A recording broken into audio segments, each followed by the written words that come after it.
నమస్తే అండి. నమస్తే అండి. వైఎస్ జగన్మోహన్ రెడ్డి గారు చాలా రోజుల తర్వాత బయటికి రావడం, అలాగే రైతుల దగ్గరికి వెళ్ళడం, ఎవరైతే పంట నష్టపోయారో వాళ్ళ దగ్గరికి వెళ్ళి పరామర్శించడం, వాళ్ళకి భరోసా ఇస్తా, ఒక 3 ఏళ్ళు భరించండి మళ్ళీ నేనే వస్తా అని చెప్పడం, ఇవన్నీ ఎలా చూస్తారు?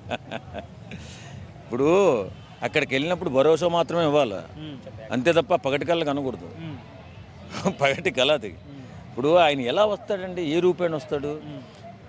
ఆంధ్రప్రదేశ్ ప్రజలు, ఒక యువకుడు, యువరక్తం ఉన్నటువంటి జగన్మోహన్ రెడ్డి రాజకీయాలలో దూసుకొస్తున్నాడనే ఉద్దేశంతో ఆయన ఆంధ్ర రాష్ట్రాన్ని, విడిపోయినటువంటి ఆంధ్ర రాష్ట్రాన్ని అద్భుతంగా ప్రగతి పదంలో నడుపుతాడని అద్భుతమైన విజయాన్ని 151 సీట్లు ఇచ్చారు.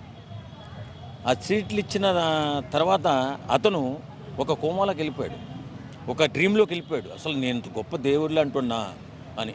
ఈలోపు వీళ్ళు అతను చుట్టూరు చేరిన వాళ్ళు ఏం చేసి భజన మొదలుపెట్టేసి అన్న నువ్వేం చేసినా సరే అద్భుతమైన, నిన్ను వాహో ఊహో అంటున్నారు, దేవుడు అంటున్నారు, నిన్ను ఇంట్లో గుడి కట్టేశారని పొగట్టం మొదలుపెట్టారు. నిజమేమేమో అనుకుని ఇతను సంక్షేమం పేరుతో సంక్షేమ పథకాలు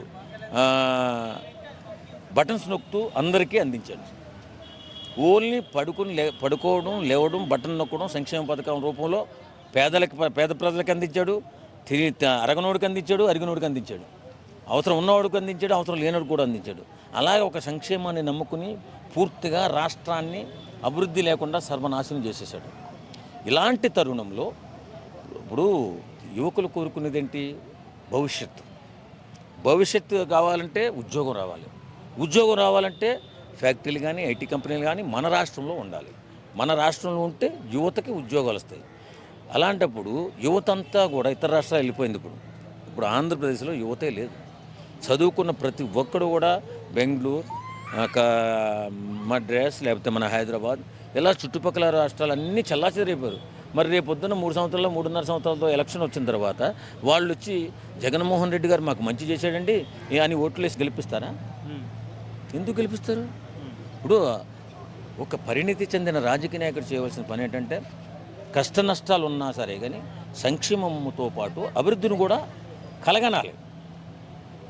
ఆ డ్రీమ్ని నెరవేర్చుకోవాలి. ఈయనేంలా పడుకుని కలగనేది ఏంటంటే ఎవరికి కూడా అపాయింట్మెంట్ ఇవ్వకపోవడం. ఎమ్మెల్యే ఏం కోరుకుంటాడండి? అతని నియోజకవర్గంలో ఆయన అభివృద్ధి చేసుకుంటే ఆయనకు పేరు వస్తుందని ఆశిస్తాడు. అపాయింట్మెంట్ లేకుండా,